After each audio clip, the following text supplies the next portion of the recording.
전 세계가 이란을 버렸습니다. 25년 동맹 중국은 계약서를 챙겨 철수했고 40년 동맹 러시아도 미국의 눈치를 보기 바빴습니다. 이대로라면 이란이 홀로 무너지는 건 시간 문제였습니다. 그런데 그때 대한민국이 움직였습니다. 군의관 100명, 공병 200명, 수술실 6개를 실은 수송기 세대가 새벽 하늘을 갈랐어요.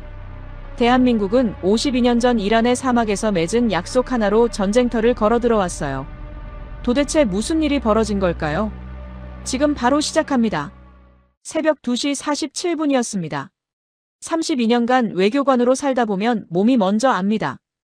이 시각의 전화는 누군가 죽었다는 신호입니다. 저는 레자 살레히입니다. 이란 이슬람 공화국 주한 특명 전권 대사로 32년간 카이로, 베를린, 베이징을 거쳐 서울까지 협상 테이블에서 단 한 번도 감정을 꺼낸 적이 없는 외교관이었습니다. 침대 옆 직통 수화기가 울렸어요. 기다렸다는 듯 손이 먼저 뻗었습니다. 테헤란 본국 중동국장이었어요. 목소리가 떨리고 있었습니다.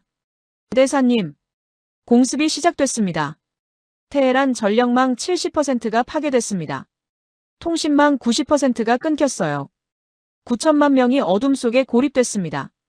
병원 수술실이 암흑에 잠겼어요. 의사들이 손전등을 입에 물고 수술을 하고 있었습니다. 미수가 병동의 인큐베이터가 하나씩 꺼지고 있었어요. 기계가 꺼진다는 건 그 안에 아이가 꺼진다는 뜻이었습니다. 폭탄이 아니라 어둠이 사람을 죽이는 구조였어요. 국장이 한마디를 더 했습니다. 조카분 나르게스 안부 현재 확인 불가입니다. 수화기를 쥔 손이 떨렸어요. 이 손이 32년간 떨린 적이 없었습니다. 이란 이슬람 공화국 주한 특명 전권 대사 레자 살레히. 서울 한남동 7년째였어요. 조카 나르게스는 8살이었습니다. 서울로 떠나던 공항에서 제 소매를 잡았던 아이였어요. 삼촌, 다음에 태권도 가르쳐줄 거지? 고개를 끄덕이고 게이트 안으로 들어갔습니다. 그 약속을 아직 못 지켰어요. 누이 파리바가 나르게스를 데리고 사는 사하다바드 14구역은 전력이 끊겼습니다. 5층짜리 그 아파트에도 불이 없다는 뜻이었어요. 어둠 속에 8살짜리 아이가 엄마와 함께 어딘가에 웅크리고 있을 겁니다. 아니면 웅크리고 있지 못할 수도 있었어요. 침대에서 뛰어내렸습니다. 가장 먼저 손이 간 것은 재킷 안주머니였어요. 검은 가죽 수첩이었습니다. 32년 전 외교 아카데미 수료식 날 스승 카림이 직접 써서 건네준 것이었어요. 첫 페이지에 한 줄이 적혀 있었습니다. 위기가 터지면 강대국에 매달려라. 수첩을 펼쳤어요. 그 한 줄을 읽었습니다. 받았어요. 미국 뉴스 채널이었습니다. 채널을 켜기도 전에 기자의 목소리가 먼저 나왔어요. 한국은 이란과 무역이나 하는 나라입니다. 반도체와 자동차 그 이상도 그 이하도 아니에요. 이 위기에서 한국이 무엇을 할 수 있겠습니까? 화면이 켜졌습니다. 제가 태어난 도시 테헤란의 거리가 불타고 있었어요. 바자르 거리가 잔해의 산이 돼 있었습니다. 의사가 손전등을 입에 물고 수술을 하고 있었어요. 간호사가 꺼진 인큐베이터 앞에서 아기를 두 손으로 감싸 안은 채 체온을 불어넣고 있었습니다. 사람의 손이 기계를 대신하고 있었어요. 그때 화면 한 구석에 이정표 하나가 스쳐 지나갔습니다. 잔해 사이에 서 있었어요. 서울로. 리모컨을 든 손이 멈췄습니다. 왜 멈췄는지 몰랐어요. 채널을 바꿨습니다. 강대국에 매달려라. 32년간 뼈에 새긴 법칙이었습니다. 첫 번째 전화기를 들었어요. 왕레이였습니다. 중화인민공화국 주한 특명전권대사 54세. 25년간 이란 원유 협상을 직접 처리해온 사람이었어요. 새벽 3시에 전화를 받은 왕레이의 목소리는 졸려있지 않았습니다. 수화기 너머에서 종이 넘기는 소리가 났어요. 이란의 위기가 왕레이에겐 서류 더미 속 항목 하나였습니다. 숫자가 외교야, 레자. 우리는 25년간 하루 180만 배럴을 사줬어. 한국이 뭘 사줬지? 자동차 부품? 지금 우리한테 전화할 게 아니라 현대에 전화해. 수화기를 쥔 두 손에 힘이 들어갔어요. 등받이에 기댔던 몸이 앞으로 쏠렸습니다. 25년 동맹이 움직이면 됩니다. 유엔 안보리 상임이사국이 나서면 미국도 함부로 못해요. 왕레이가 낮은 목소리로 덧붙였습니다. 그래도 본국에 보고는 하겠어. 전화를 끊으려는 순간이었어요. 수화기 너머에서 왕레이가 수행비서에게 한마디를 건네는 소리가 들렸습니다. 그 다음에 나는 소리는 비서가 웃음을 참는 소리였어요. 전화기를 조심스럽게 내려놓았습니다. 2시간 뒤 베이징 외교부 공식 성명이 떴어요. 이란 사태는 이란 스스로의 핵개발 선택에 따른 결과이다. 리모컨을 소파에 던졌습니다. 바닥에 떨어졌어요. 춥지 않았습니다. 벽에 등을 기댔어요. 천장을 올려다봤습니다. 450억 달러어치 원유를 사준 나라가 내놓은 대답이 그것이었어요. 수행비서의 웃음 참는 소리가 귓속에서 지워지지 않았습니다. 수첩을 꺼냈어요. 첫 줄을 읽었습니다. 닫았어요. 두 번째 전화기를 들었습니다. 모스크바였어요. 러시아 외교부 중동국 직통회선이었습니다. 신호음이 울렸어요. 1번, 2번, 5번, 10번. 러시아는 15번 울려도 받지 않았습니다. 이유를 모르지 않았어요. 우크라이나 전선, 미국과의 직접 충돌. 구조상 불가능한 것들이었습니다. 그래도 15번이었어요. 전화기를 힘없이 내려놓았어요. 수첩을 꺼냈어요. 첫 줄을 읽었습니다. 닫았어요. 뉴스 자막이 흘렀습니다. UN 안전보장이사회, 이란 사태 긴급회의 소집 추진 중. 리모컨을 집으려는 순간이었어요. 화면이 테헤란 현지 중계로 바뀌었습니다. 잔해 사이에 이정표 하나가 또 서 있었어요. 서울로. 손이 멈췄습니다. 아까보다 더 오래였어요. 처음 멈춘 것도 이 표지석 앞이었다는 걸 그때 깨달았습니다. 자신도 왜 멈추는지 알 수 없었어요. 채널을 바꿨습니다. 세 번째 전화가 울렸습니다. 한국 번호였어요. 레자 대사님, 저는 외교부 제1차관 박진영입니다. 1시간 안에 찾아뵙겠습니다. 7년에 서울이 배어 있어서 낯설지 않았습니다. 그게 더 이상했어요. 새벽 4시에 차관이 직접 전화를 합니다. 1시간 안에 온다고 했어요. 이익이 없으면 아무도 오지 않습니다. 카림 스승이 가르쳐준 법칙이었어요. 수화기를 소리 없이 내려놓았습니다. 수첩을 꺼냈어요. 첫 줄을 읽었습니다. 한 박자 늦게 닫혔습니다. 안주머니 깊숙이 집어넣었어요. 저는 그 새벽 완전한 고독 속에 있었습니다. 중국 문이 닫혔습니다. 러시아 문이 닫혔어요. UN 문도 닫혔습니다. 한남동 새벽 골목은 완전한 정적이었어요. 통신 두절 3시간째였습니다. 그 정적이 테헤란의 폭발음보다 더 크게 들렸어요.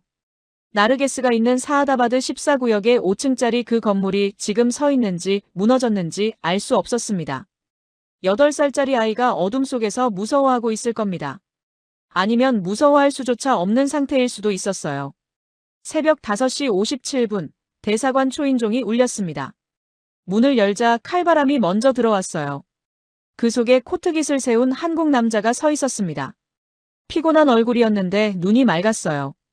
그의 손에 종이봉투가 들려 있었습니다. 하얀 김이 모락모락 피어오르고 있었어요. 새벽 6시였습니다. 박진영 차관이 대사관 소파에 앉았어요. 코트를 벗지 않았습니다. 종이봉투를 책상 위에 올려놓았어요. 아직 식사를 못하셨을 것 같아서요. 김이 모락모락 피어오르고 있었습니다. 저는 봉투를 바라봤어요. 손을 뻗으려다 멈췄습니다. 이익이 없으면 아무도 오지 않아요. 김밥도 미끼입니다. 손을 거두었어요. 박진영 차관이 먼저 입을 열었습니다. 대사님, 솔직히 여쭤보겠습니다. 저는 그의 눈을 바라봤어요. 한국이 이 사태에서 얻을 수 있는 이익이 무엇입니까? 박진영 차관이 바로 대답하지 않았습니다. 창밖을 잠깐 바라봤어요.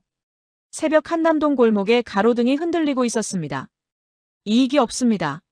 3글자였어요. 외교관이 그렇게 대답하는 경우는 없었습니다.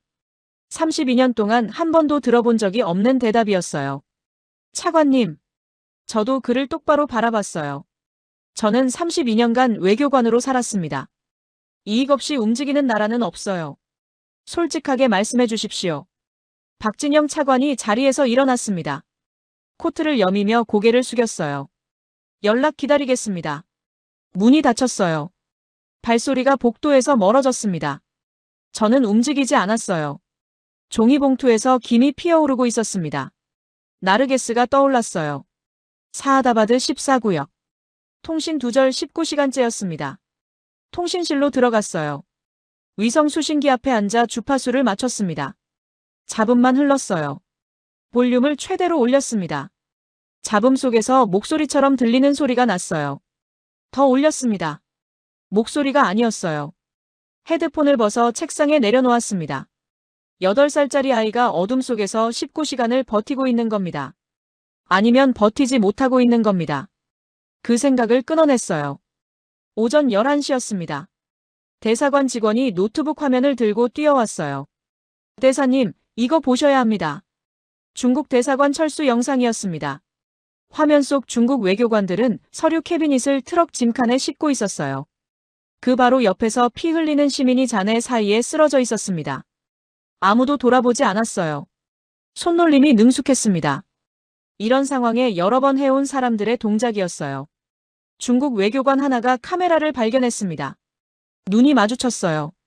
그가 고개를 돌렸습니다. 트럭 쪽으로 걸어갔어요. 사람은 버리고 종이 쪼가리를 챙겨 도망쳤습니다. 책상을 주먹으로 쳤어요. 두 번째 영상이 이어졌습니다. 러시아 대사관 철수 장면이었어요. 공습 개시 8시간 만이었습니다. 현지 경비원이 떠나는 트럭 뒤를 쫓아 뛰고 있었어요. 러시아 직원들이 현지인 47명에게 아무 통보도 하지 않고 떠난 것이었습니다. 경비원이 달리면서 소리를 질렀어요.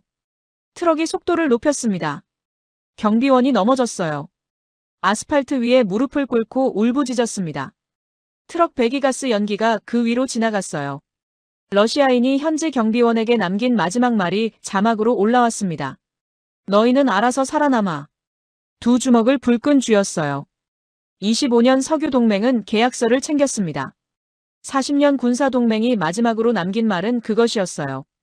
수첩을 꺼냈습니다. 첫 줄을 읽었어요. 두 박자 뒤에 닫혔습니다. 오후 1시였습니다. 대사관 회의실에 직원들이 모였어요. 뉴스 자막이 화면에 떴습니다. UN 안전보장이사회 긴급회의 소집 확정. 누군가 자기도 모르게 손을 모았어요. 국제사회가 움직이면 됩니다. 안보리 결의안이 통과되면 공습을 강제로 멈출 수 있어요. 회의실 안에 처음으로 숨이 돌아오는 것 같았습니다. 저는 화면을 바라보았어요. 1시간이 지났습니다. 2시간이 지났어요. 세 번째 시간이 되었을 때 자막이 바뀌었습니다. 미국, UN 안보리 이란 휴전 결의안의 거부권 행사. 회의실에서 나왔어요.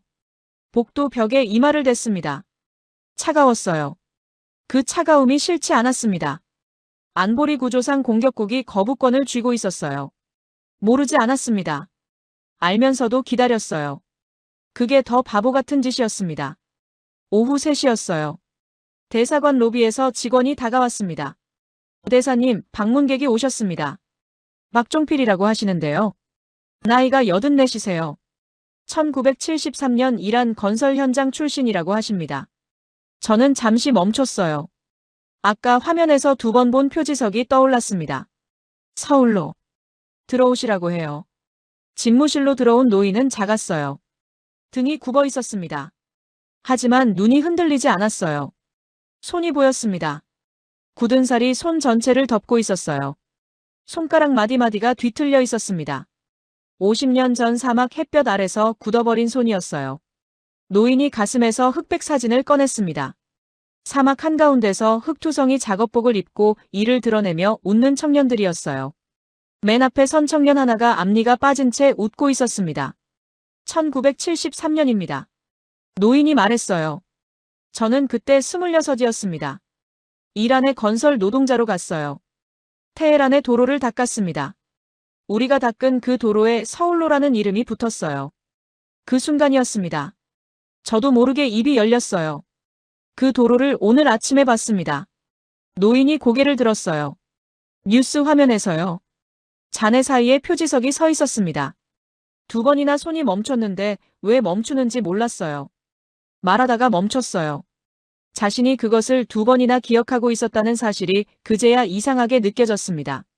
노인이 조용히 고개를 끄덕였습니다. 52년을 품에 넣고 다닌 사진 한 장이었습니다. 노인이 말을 이었어요. 공사 중에 사막에서 쓰러진 적이 있었습니다. 탈수였어요. 이란 주민 한 분이 물을 가져다 줬습니다. 말이 통하지 않았어요. 그냥 물을 내밀었습니다. 그분의 얼굴을 아직 기억합니다. 뉴스를 봤습니다. 테헤란이 불타고 있더군요. 노인이 저를 바라봤어요.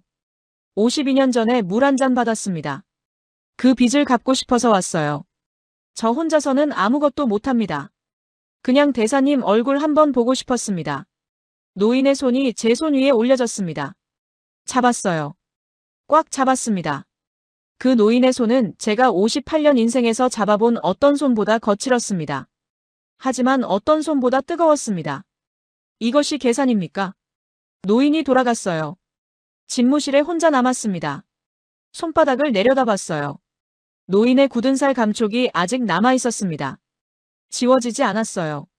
수첩을 꺼냈습니다. 첫 줄을 읽으려 했어요. 읽었습니다. 닫았어요. 세 박자 걸렸습니다. 안주머니에 집어넣었어요.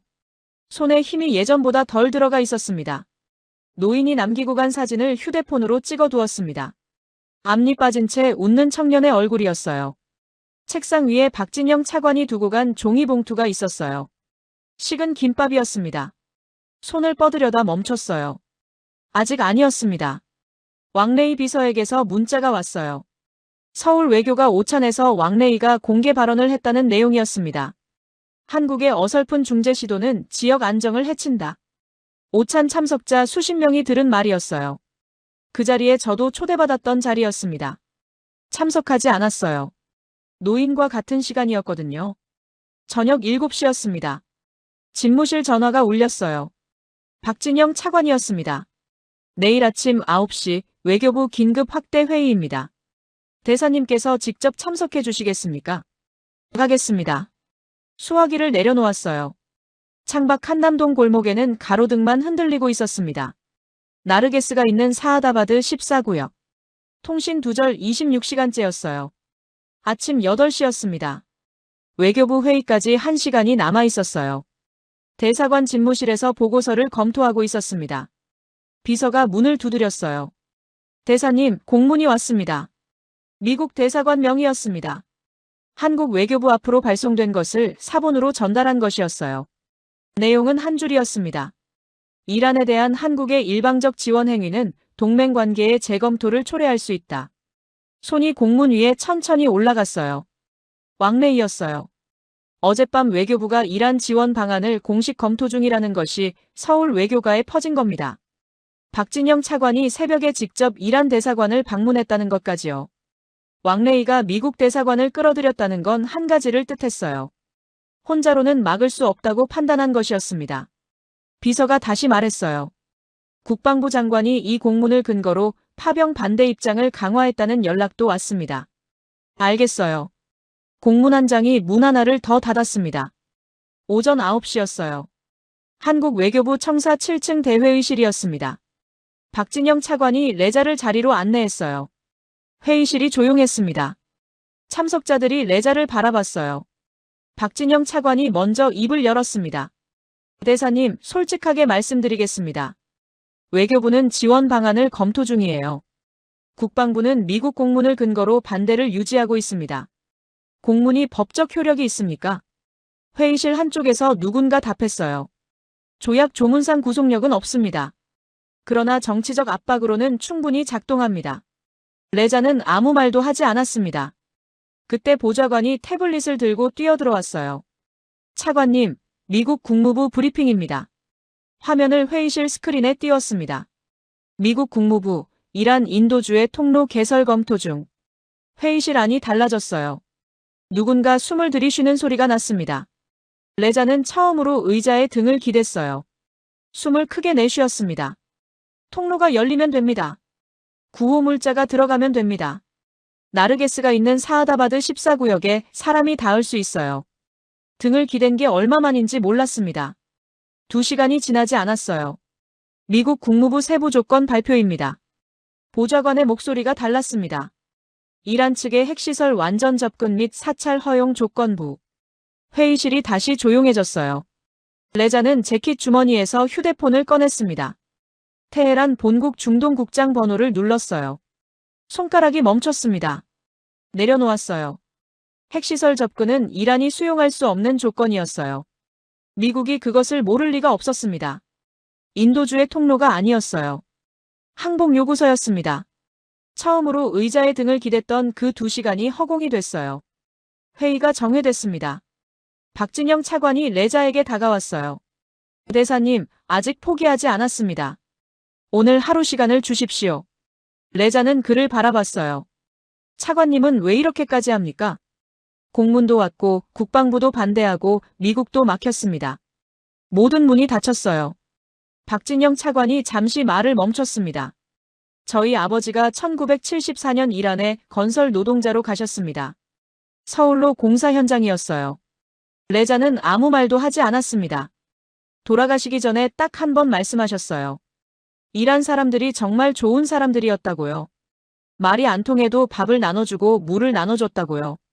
손짓으로 다 됐다고 하셨습니다. 박진영 차관이 복도 끝을 잠깐 바라봤어요. 아버지가 이 상황을 보셨으면 뭐라고 하셨을지 압니다. 더 이상 말하지 않았어요.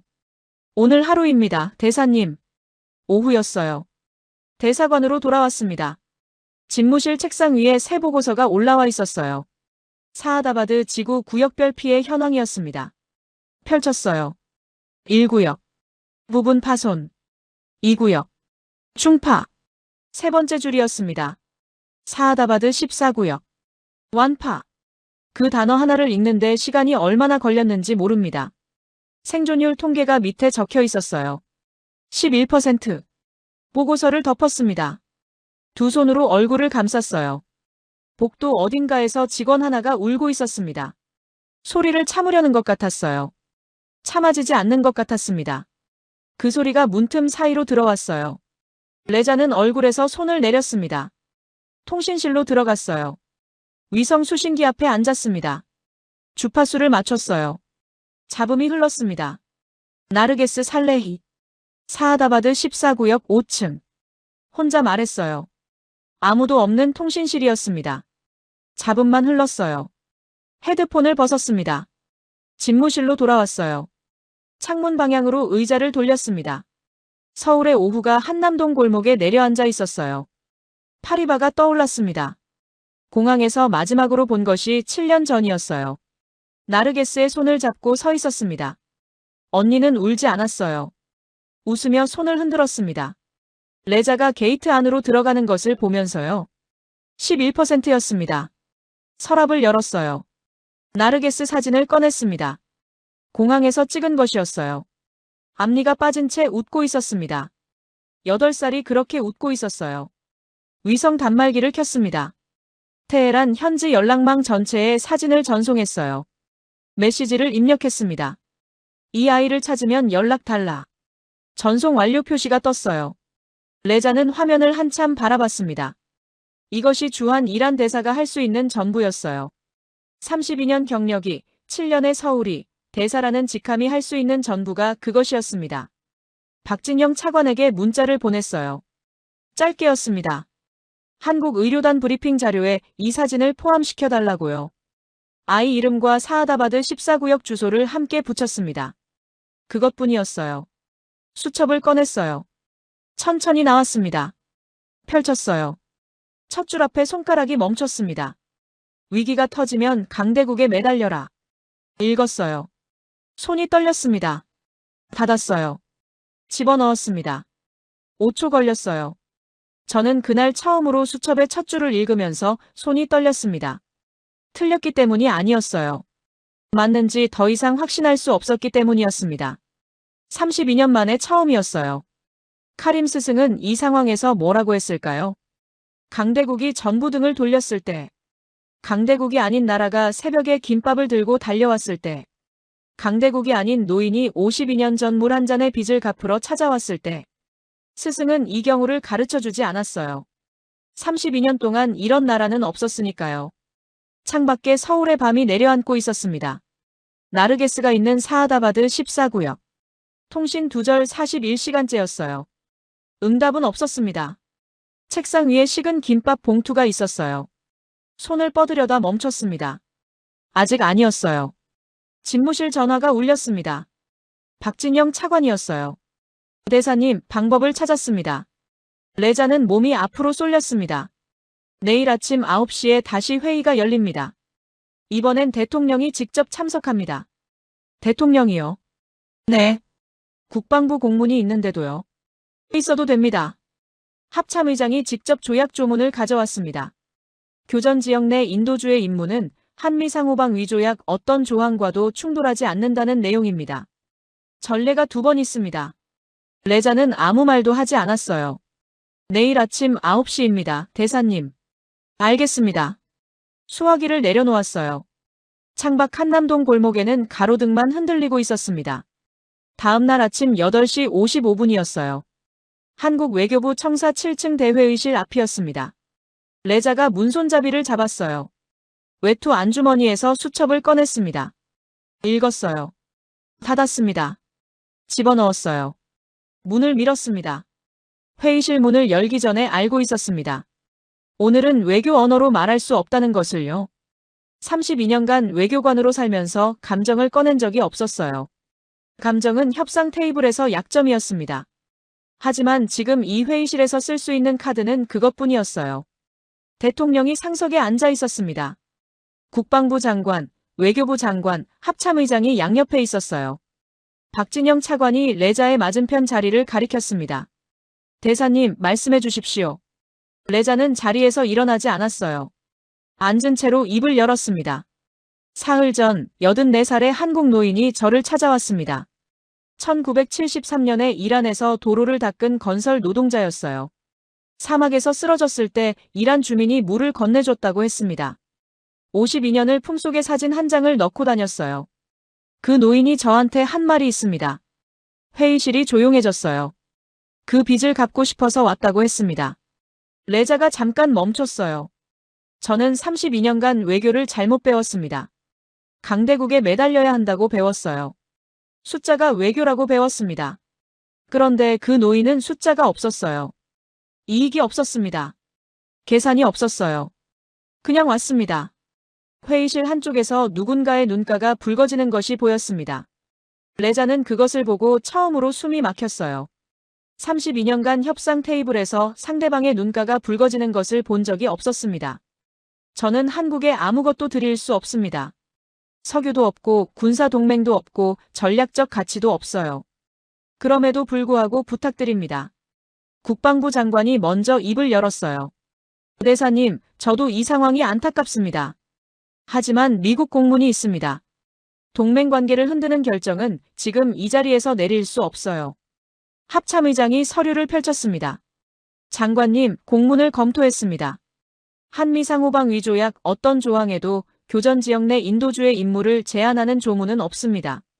레바논 동명부대 파견이 전례 하나입니다. 아랍에미리트 아크부대 파견이 전례 2입니다. 법적으로 막혀있지 않습니다. 국방부 장관이 말을 받으려 했어요. 그때 대통령이 손을 들었습니다. 회의실이 일순 조용해졌어요. 박진영 차관 쪽에서 보좌관 하나가 조용히 태블릿을 내려놓았습니다. 아무도 움직이지 않았어요. 시계 소리가 들렸습니다. 회의실에 시계가 있었는지 지금까지 몰랐어요. 대통령이 테이블 위에 서류 한 장을 집어들었습니다. 서울로 항공사진이었어요. 테헤란 한복판에 서울이라는 이름이 붙은 도로. 1973년입니다. 대통령이 말했어요. 지금으로부터 정확히 52년 전입니다. 이 나라 가난한 청년들이 가진 것이라곤 2손밖에 없을 때 사막으로 갔습니다. 그 땀이 이 도로가 됐어요. 회의실 안에 아무도 움직이지 않았습니다. 625대 낯선 나라들이 와서 싸워줬습니다. 우리가 75년 동안 갚지 못한 빚이 있어요. 그 빚을 지금 갚을 수 있습니다. 대통령이 서류를 내려놓았어요. 파병합니다. 군의관 100명, 공병 200명. 이동식 수술실 6개, 의약품 38톤. 전투병력이 아닙니다. 사람을 살리러 가는 겁니다. 레자는 2주먹을 쥐었습니다. 떨렸어요. 52년 전 땀방울이 씨앗이 됐습니다. 회의가 끝났어요. 대사관으로 돌아왔습니다. 집무실이었어요. 수첩을 꺼냈습니다. 손이 안주머니 안으로 들어갔어요. 수첩이 손 안에 들어왔습니다. 꺼냈어요. 펼쳤습니다. 첫 줄 위에 손가락이 올라갔어요. 글씨가 보였습니다. 위기가 터지면 강대국에 매달려라. 읽지 않았습니다. 손가락이 글씨 위에 있었어요. 읽지 않았습니다. 수첩을 덮었어요. 책상 서랍을 열었습니다. 수첩을 밀어 넣었어요. 서랍을 닫았습니다. 열지 않았어요. 집무실이 조용했습니다. 안주머니가 비어 있었어요. 처음이었습니다. 수첩을 서랍에 넣는 순간 저는 32년간 이 수첩이 지켜온 것이 무엇인지 처음으로 알았습니다. 그것은 외교의 법칙이 아니었습니다. 두려움이었습니다. 32년 전 카림 스승이 수료식 날 건네면서 말했어요. 이 한 줄이 너를 지켜줄 거야. 지켜줬습니다. 맞는 말이었어요. 강대국에 매달렸고 살아남았습니다. 32년간 단 한 번도 틀리지 않았어요. 하지만 그 한 줄이 지켜준 것이 외교관의 생존이었다면 이 서랍 속에 들어간 것은 외교관의 두려움이었습니다. 파병 결정 4시간 뒤였어요. 박진영 차관에게서 전화가 왔습니다. 대사님, 지금 출발합니다. 공항으로 오시겠습니까? 새벽 2시였어요. 서울공항 관제탑이었습니다. 수송기 세대가 활주로에 서 있었어요. 꼬리에 태극 마크가 보였습니다. 군의관 100명, 공병 200명이 탑승하고 있었어요. 이동식 수술실 6개가 화물칸에 실렸습니다. 의약품 38톤이었어요. 300명 중 가장 낮은 계급의 군의관이 트랩을 올라가고 있었습니다. 중이었어요. 24이었습니다. 그가 탑승 직전 뒤를 돌아봤어요. 서울 하늘을 올려다보는 것 같았습니다. 마치 이 도시의 밤을 기억해두려는 것처럼요. 그리고 올라갔습니다. 엔진이 점화됐어요. 소리가 바닥을 타고 관제탑까지 올라왔습니다. 수송기 세대가 어둠을 가르고 솟아올랐습니다. 레자는 관제탑 유리창에 이마를 댔어요. 기체 열기가 유리를 통해 전해졌습니다. 수송기가 구름 속으로 사라졌어요. 서울 출발. 테헤란까지 9시간이었습니다. 관제탑 한쪽에서 박진영 차관이 태블릿을 건넸어요. 테헤란 현지 영상이었습니다. 서울로 표지석 앞이었어요. 수십만 명이었습니다. 폭격 연기가 아직 하늘에 걸려 있었어요. 그 연기 사이로 끝이 보이지 않는 물결이 출렁이고 있었습니다. 태극기였어요. 손으로 그린 것들이었어요. 색이 조금 틀린 것들도 있었습니다. 빨간색과 파란색이 뒤바뀐 것도 있었어요. 그런데 태극 문양만큼은 전부 또렷했습니다. 정부도 조직도 없었어요. 이란 시민들이 자발적으로 그려들고 나온 것이었습니다. 레자는 화면을 가만히 바라봤어요. 52년 전 깡마른 청년들이 58도 사막에서 흘린 땀방울이 씨앗이 되어 수십만 명의 함성으로 터졌습니다. 레자는 유리창에 댄 이마를 떼지 않았어요. 이마가 유리에 닿아 있었습니다. 그냥 그대로 있었어요. 그때 박진영 차관의 휴대폰이 울렸습니다. 차관이 화면을 보더니 레자에게 건넸어요. 왕레이 관저에서 찍힌 영상이었습니다. 왕레이가 서울로 군중 영상을 바라보고 있었어요. 수행비서가 태블릿을 들고 다가오며 뭔가 말하기 시작했습니다. 대사님, 숫자상 한국의 지원 규모는 미미한 수준입니다. 실질적 영향력은 중국의 18분의 1에도. 왕레이가 손을 들었어요. 말을 막았습니다. 찻잔을 탁자에 내려놓았어요. 소리가 났습니다. 차가 넘쳤습니다. 닦지 않았어요. 창밖을 바라봤습니다. 비서가 물러났어요. 관저가 조용해졌습니다. 왕레이가 서울 겨울 하늘을 바라봤어요. 아무 말도 하지 않았습니다. 새벽 3시에 자신이 했던 말이 지금 이 창가에서 돌아오고 있었습니다. 왕레이는 그것을 알고 있었어요. 그래서 비서도 물렸고 차도 닦지 않았어요. 그리고 아무 말도 하지 않았습니다. 레자는 화면을 껐습니다. 위성 전화가 울렸습니다. 테헤란 현지 구조대원이었어요. 대사님, 사하다바드 14구역입니다. 생존자 확인 중입니다. 현재까지 생존자 2명 발견했습니다. 이름이 뭡니까? 지금 확인이 어렵습니다. 잔해 수색 중이라. 엔진음이었어요. 수송기 세대가 테헤란 상공에 진입하는 소리였습니다. 구조대원의 목소리가 그 소음에 잘렸어요. 이름이 뭡니까? 잡음이었습니다. 잡음이었어요. 뚝. 생존자 2명. 이름은 아직 몰랐습니다. 새벽이었어요. 대사관으로 돌아왔습니다. 집무실이었어요. 책상 위에 종이봉투가 있었습니다. 박진영 차관이 사흘 전 새벽에 두고 간 것이었어요. 3번이나 손이 멈췄던 그것이었습니다. 손을 뻗었습니다.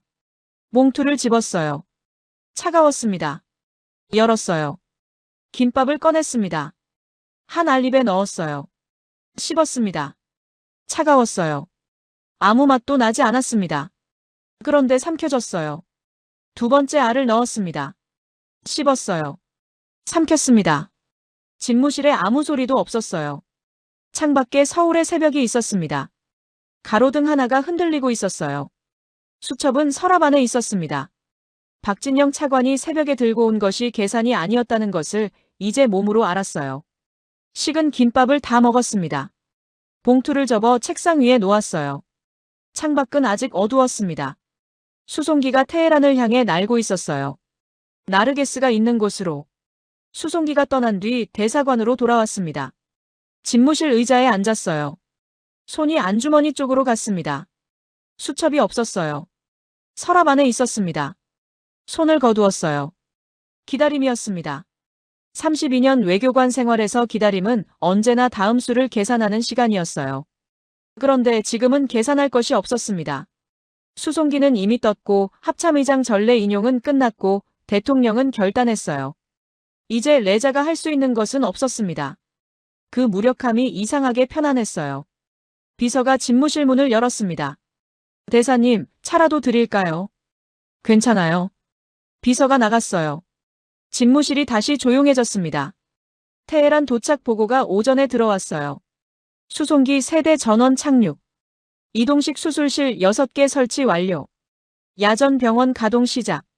비서가 보고서를 건네며 말했습니다. 대사님, 이란 현지 반응이 나오고 있습니다. 병원 앞에 환자들이 줄을 서고 있다고 합니다. 줄을요? 네.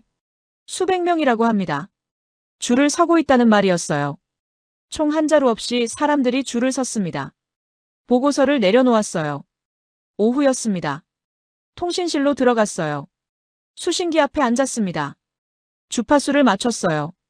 이번에는 달랐습니다. 잡음 사이로 무언가 잡혔어요.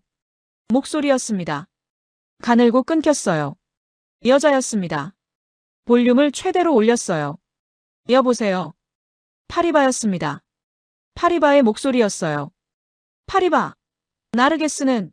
나르게스가. 잡음이었습니다. 다이얼을 돌렸어요. 미세하게. 0.1 간격으로 맞췄습니다. 목소리가 다시 잡혔어요. 오빠, 나르게스가. 파리바. 나르게스가 어떻게 됐어? 나르게스. 끊겼습니다. 헤드폰을 2손으로 귀에 눌렀어요. 패드가 귀에 파고들 만큼 세게 눌렀습니다. 잡음이었어요. 다이얼을 또 돌렸습니다. 왼쪽으로. 오른쪽으로. 다시 왼쪽으로. 여기. 파리바였어요. 파리바. 나르게스. 나르게스. 이름이 들릴 뻔했습니다. 파리바. 뚝. 잡음이었어요. 완전한 잡음이었습니다. 헤드폰을 2손으로 귀에 누른 채 그대로 있었어요. 숨을 참고 있었는지도 몰랐습니다. 볼륨을 더 올렸어요. 이미 최대였습니다. 다이얼을 처음부터 다시 돌렸어요. 전체 주파수를 한 칸 한 칸 쓸었습니다. 잡음. 파리바가 없었어요. 나르게스 이름이 들릴 뻔한 그 자리에서 신호가 끊겼습니다. 거기까지였어요. 그 뒤가 없었습니다. 나르게스가 어떻게 됐다는 겁니까? 헤드폰을 벗었어요. 천천히 내려놓았습니다. 손이 떨리고 있었어요. 집무실로 돌아왔습니다. 의자에 앉았어요. 다시 일어났습니다. 창가로 걸어갔어요. 다시 의자로 돌아왔습니다. 서울의 오후가 창밖에 있었어요. 사하다바드 14구역까지 8,200km였습니다. 그 거리가 지금 이 창과 저 창밖 사이에 들어와 있었어요. 아무것도 할 수 없었습니다. 전화도 없었어요. 신호도 없었습니다. 32년 경력도 대사 직함도 수첩도. 지금 이 방에서 아무것도 나르게스에게 닿지 않았어요. 집무실 위성 전화가 울렸습니다. 젊은 목소리였습니다. 저는 한국 육군 군의관 중위입니다. 야전 병원에서 부상 아동 분류 중에 지원단 브리핑 자료에서 사진 한 장을 확인했습니다. 사하다바드 14구역 수색 명단을 대조했어요. 찾았습니다. 레자는 수화기를 두 손으로 쥐었어요. 어떤 상태입니까? 왼팔골절입니다. 깁스를 했어요. 탈수 증세가 있었는데 지금은 안정됐습니다. 의식 있고 말할 수 있어요. 파리바는요? 아이 어머니는요? 함께 있습니다. 발목 부상이지만 위험하지 않아요. 레자는 수화기를 쥔 손이 떨리는 것을 느꼈습니다. 잠깐만요, 대사님. 수화기 너머로 사람들이 움직이는 소리가 났어요. 무언가 서툰 페르시아어가 들렸습니다. 발음이 틀렸지만 무슨 말인지 알 수 있었어요. 24짜리 군의관이 일한 아이에게 괜찮다고 말하고 있었습니다. 그리고 목소리가 바뀌었어요. 삼촌. 목소리가 쉬어 있었습니다. 삼촌. 그 한마디였습니다. 52시간이었습니다. 레자는 수화기를 쥔 채 집무실 바닥에 무릎을 꿇었어요. 무릎이 바닥에 닿는 것을 느꼈습니다. 외교관이 무릎을 꿇는 경우는 없었어요. 32년간 한 번도 없었습니다. 수화기 너머에서 나르게스가 울고 있었어요. 레자는 아무 말도 하지 않았습니다. 아무 말도 필요 없었어요. 그냥 듣고 있었습니다. 한참 뒤 수화기를 내려놓았어요. 바닥에 그대로 있었습니다. 일어나지 않았어요. 창밖 한남동 골목에 오후 햇볕이 내려앉아 있었습니다. 서울이었어요. 7년 동안 이 창으로 서울을 바라봤습니다. 그런데 오늘 처음으로 이 도시가 달리 보였어요. 박진영 차관의 아버지가 1974년 사막에서 닦은 도로가 여기서 시작됐습니다. 박종필 노인이 52년을 품속에 넣고 다닌 사진이 여기서 왔어요. 24짜리 군의관이 서툰 페르시아어로 괜찮다고 말한 것이 여기서 왔습니다. 서울이었어요. 수첩은 서랍 안에 있었습니다. 꺼내지 않았어요. 나르게스를 찾아낸 군의관의 이름을 저는 끝내 알지 못했습니다. 어쩌면 그것이 맞는 것인지도 모릅니다. 진심은 이름을 남기지 않으니까요. 저녁이었어요. 비서가 보고서 한 장을 들고 들어왔습니다. 대사님, 혁명수비대 관련 보고입니다. 레자가 자리에서 일어섰어요. 읽어줘요. 비서가 보고서를 펼쳤습니다. 이란 이슬람 혁명수비대 장갑차 4대가 한국 지원단의 이동 경로 전체를 호위하고 있습니다. 테헤란 시내 진입부터 사하다바드 구역 이동까지 전 구간이에요. 레자는 창가로 걸어갔습니다. 마지막 줄이요. 비서가 잠시 멈췄습니다. 외국 군대 호위. 이란 이슬람 공화국 역사상 선례 없음. 창밖에 서울이 있었어요. 혁명수비대가 길을 열었습니다. 청진기 앞에서. 장갑차와 총이 아니었어요. 국가 간 조약도 아니었습니다. 24짜리 군의관의 서툰 페르시아어 하나가 혁명수비대의 철문을 열었어요. 32년간 강대국의 무게와 숫자와 동맹으로만 세상이 움직인다고 믿었습니다. 그런데 지금 테헤란에서는 청진기 하나가 장갑차 4대를 움직이고 있었어요. 밤이었습니다. 박진영 차관이 태블릿을 들고 들어왔어요. 대사님, 현지 영상입니다. 보시겠습니까? 보여줘요. 화면을 봤습니다. 한국 공병과 이란 주민이 나란히 벽돌을 쌓고 있었어요. 말이 통하지 않았습니다. 그런데 어깨가 나란했어요. 공병이 벽돌을 잡는 방식을 이란 주민이 따라했습니다. 이란 주민이 회반죽을 바르는 방식을 공병이 따라했어요. 아무도 가르치지 않았습니다. 아무도 지시하지 않았어요. 그냥 옆에 있었습니다. 레자는 의자에서 내려왔어요. 바닥에 앉았습니다. 등이 책상에 닿았어요. 천장을 올려다봤습니다. 눈물이 흘러내렸어요. 닦지 않았습니다. 32년 갑옷이 벗겨진 자리가 적나라했어요. 그런데 처음으로 그 허전함이 편안했습니다. 안주머니에 손이 갔어요. 비어 있었습니다. 수첩이 없었어요. 그날 밤 박종필 어르신에게서 전화가 왔습니다. 대사님, 텔레비전에서 봤습니다. 우리 한국이 이란에 의료단을 보냈다면서요? 저는 한참 동안 말을 잇지 못했습니다. 아침이었습니다. 손이 안주머니로 갔어요. 비어 있었습니다. 서랍 안에 있었어요. 손을 거두었습니다. 32년간 아침마다 수첩을 꺼내 첫 줄을 읽던 습관이 있었어요. 지금은 없었습니다. 그 자리가 비어 있었어요. 이상하게 그 빈자리가 편안했습니다. 오전이었어요. 대사관 로비에서 비서가 들어왔습니다. 대사님, 어제 전화하셨던 분이 오셨습니다. 박종필 어르신이에요. 노인이 들어왔습니다. 지난번보다 더 작아 보였어요. 등이 더 굽어 있었습니다. 그런데 눈이 여전히 흔들리지 않았어요. 대사님, 텔레비전에서 다 봤습니다. 레자는 자리에서 일어났어요. 어르신 덕분입니다. 노인이 고개를 저었습니다. 아닙니다.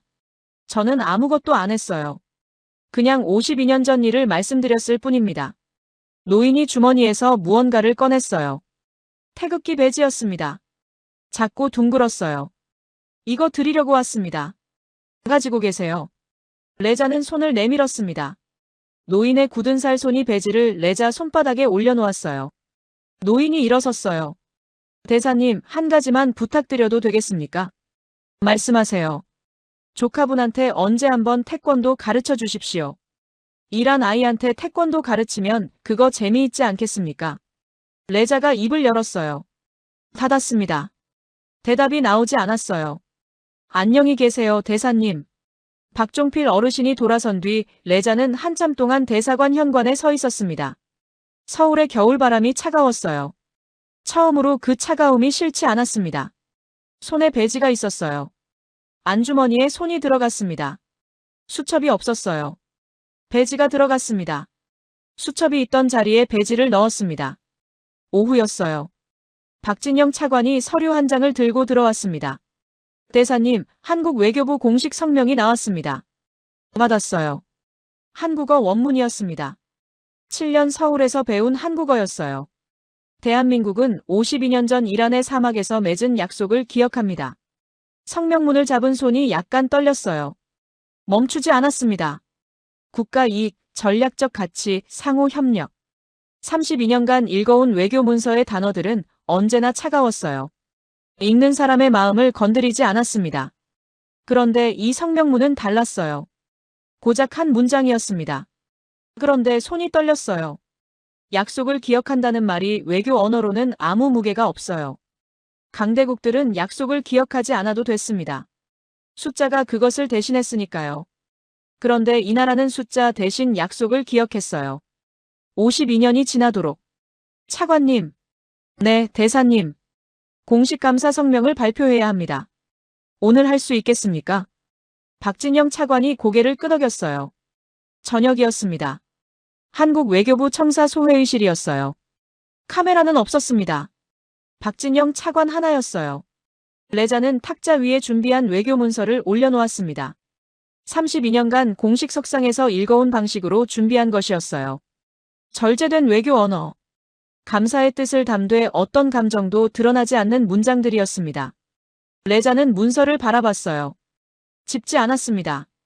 이 외교 문서도 수첩과 같은 것이었습니다. 틀리지 않았어요. 하지만 이 자리에서 읽으면 안 되는 것이었습니다. 준비한 문서를 내려놓았습니다. 박진영 차관이 고개를 들었어요. 저는 32년간 외교를 잘못 배웠습니다. 목소리가 한국어로 나왔어요. 7년의 서울이 배어 있었습니다. 강대국에 매달리라고 배웠어요. 숫자가 외교라고 배웠습니다. 25년 동맹은 계약서를 들고 도망쳤어요. 40년 동맹은 전화조차 받지 않았습니다. 숫자가 가장 큰 나라들이 가장 먼저 사라졌어요. 멈췄습니다. 안주머니의 배지를 손으로 쥐었어요. 사흘 전 84살의 노인이 찾아왔습니다. 52년 전 이란 사막에서 도로를 닦은 분이었어요. 그분이 저한테 빚을 갚고 싶어서 왔다고 했습니다. 그 한마디가 저를 바꿨어요. 목이 메었어요. 멈추지 않았습니다. 한국이 왔습니다. 강대국이 아니었습니다. 진심이 있는 나라였습니다. 저는 틀렸습니다. 32년간 틀렸어요. 박진영 차관이 고개를 숙였습니다. 아무 말도 하지 않았어요. 소회의실에 아무 소리도 없었어요. 서울의 저녁이 창밖에 있었습니다.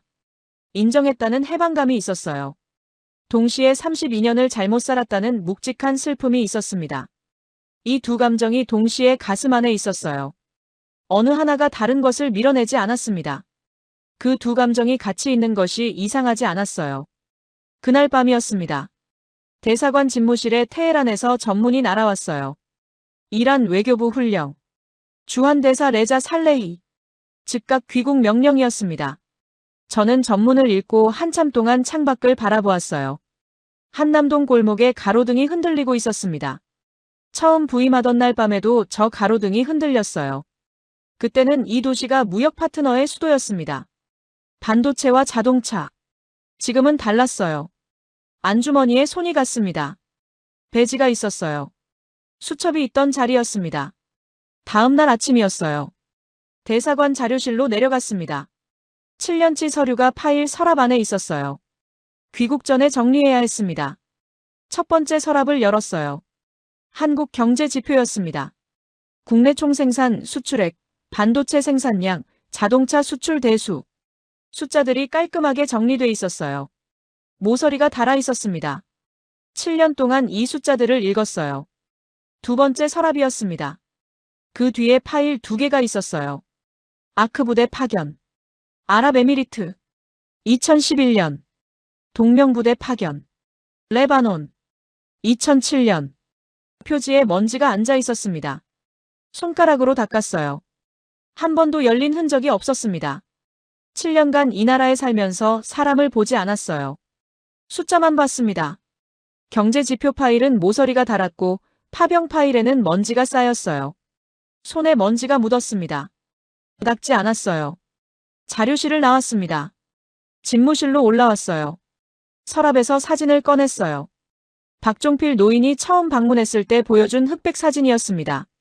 노인이 돌아간 뒤 레자가 휴대폰으로 찍어두었던 것이었어요. 창문을 열었습니다.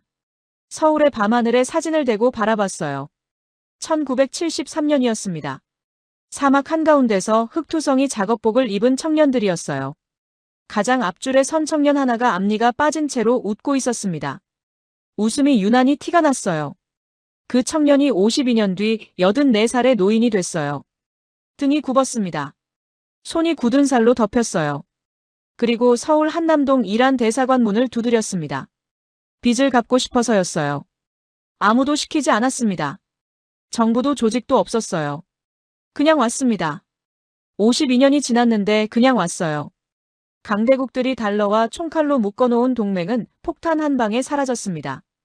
하지만 대한민국이 맨손에 땀방울로 쌓아 올린 신뢰는 50년의 세월도 혁명의 피바람도 전쟁의 포화도 단 한 치도 무너뜨리지 못했습니다. 사진을 내려놓았어요. 처음으로 웃음이 나왔습니다. 쓴웃음이었어요. 왕래일을 비웃을 수 없었습니다. 32년 동안 자신도 같은 사람이었으니까요. 안주머니에 손이 갔습니다. 배지를 꺼냈어요. 손바닥 위에 올려놓았습니다. 태극기 배지였어요. 흐릿하게 번졌습니다. 닦지 않았어요. 서울의 밤이 창밖에 있었습니다. 7년 동안 이 창으로 서울을 바라봤어요. 국내 총생산이 보였습니다. 반도체 수출이 보였어요. 지금 보이는 것은 달랐습니다. 편의점 불빛이었어요.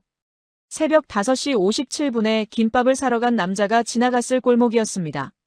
그 새벽에 자신의 대사관 문을 두드린 사람은 그 남자 하나였어요. 왕래이가 아니었습니다. 러시아도 아니었어요.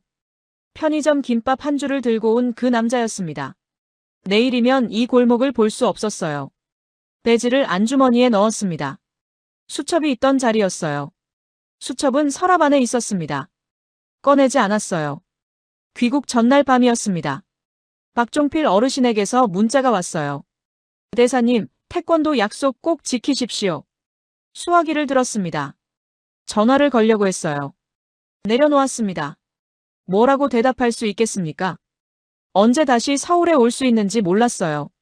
나르게스에게 언제 태권도를 가르쳐 줄 수 있는지도 몰랐습니다. 그래도 약속은 약속이었어요.